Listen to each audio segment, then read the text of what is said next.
on that moon in 2028 and then off to Mars. Your thoughts on that? 100%. The president just tweeted that the next step is Mars, and that is absolutely where we're going. We have to get to the surface of the moon. We need to set up the base, and we need to go on to Mars.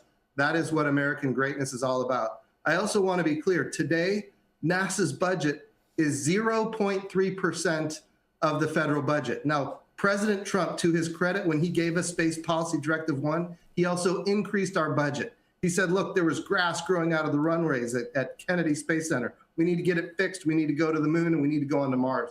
We've done all of that. Now we need to say, okay, that 0.3% of the federal budget, it used to be 5% in the Apollo era. We just had Charlie Duke on. Charlie Duke said, you know, that era of space flight was amazing. Boy, if we're going to go to Mars, we need to get this budget up. And President Trump did it once. I think we're going to do it again.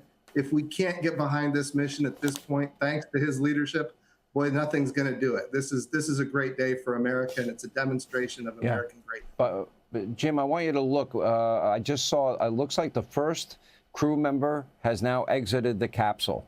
The first crew member is now out of that capsule. Pretty amazing. And the challenges of going from zero gravity back into the Earth's orbit, it is challenging on the body physically, is it not? Yeah, it is. Now I want to be clear. I'm certainly not a NASA astronaut, but I had the opportunity to work with a lot of them, and different people respond in different ways. I think for this particular mission, recovery will be very quick because it was only 10 days. But when our astronauts go to the International Space Station and they're there for a period of 9 months to even up to a year, sometimes it's a lot harder to recover from the amount of atrophy from the muscles and the bone and everything else. The vestibular system, of course, takes a hit, and all that takes time to recover. I'm very hopeful that by the in way, this particular let me, Jim, if I may, I don't want to interrupt you, and I want to get some more thoughts from you. The second crew member is now out of the capsule. But I want to go back to something you talked about earlier, the International Space Station. The Artemis program, is the first manned lunar program within NASA since 1972. It's hard to believe. The goal is to land a crew on the moon in 2028. China is planning such a mission in 2030. Humans have traveled further into space than ever before in the history of civilization. I'm sure that they learned a lot that we'll be learning more about in the days to come. This is all pretty exciting stuff. And then, as the president said, it's on to Mars. And the one thing I've learned about President Trump, when he says it, he means it. Yeah, that's exactly right. And here's what we now know. We can do it. We just did it. President Trump said in his first term, we're going to go to the moon, and then we're going to go on to Mars.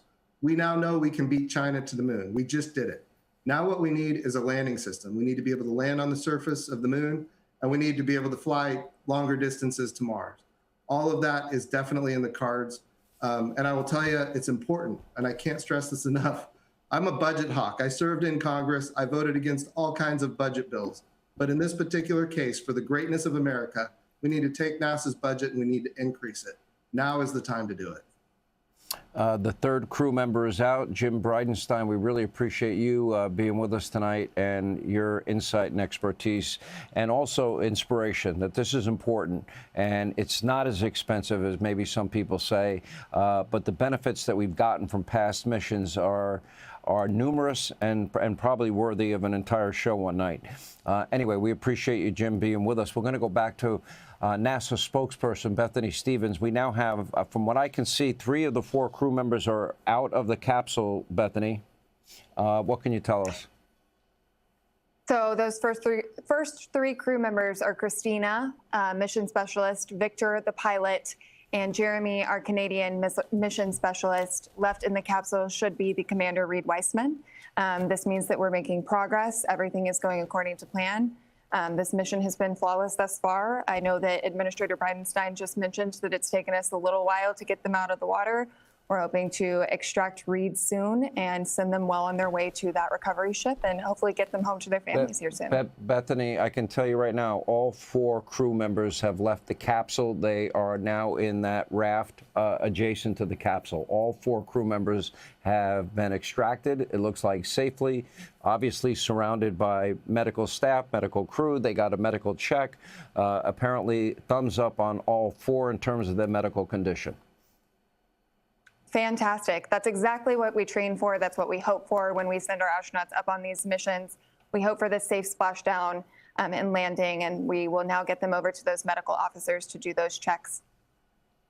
You know, you said something earlier, and as I've been watching all night, and America's been watching all night, you used the word and the description and the adjective flawless.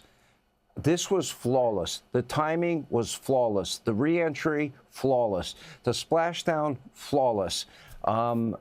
It really is a tribute to so many, both, you know, to the astronauts that bravely take on these missions, number one, but all the way down to the engineers and the people involved in building these incredible machines that are able to successfully do all of this. I'm looking right now. It looks like NASA headquarters, and you know, I see a lot of people hugging and high-fiving, and obviously a celebration, because every single person, whatever part they play in this process, they're all invested. They've invested their lives into making sure that they get up, they accomplish their mission, and we get them home safely as they are now.